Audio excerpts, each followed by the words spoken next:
వాక్యమే నన్ను బ్రతికించెను, నా బాధలలో నెమ్మదినిచ్చి గొప్ప ఆదరణ కలిగించె నాలో.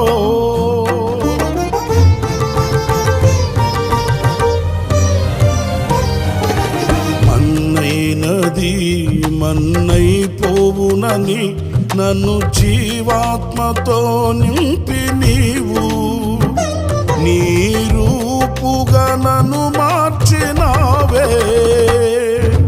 నిత్యం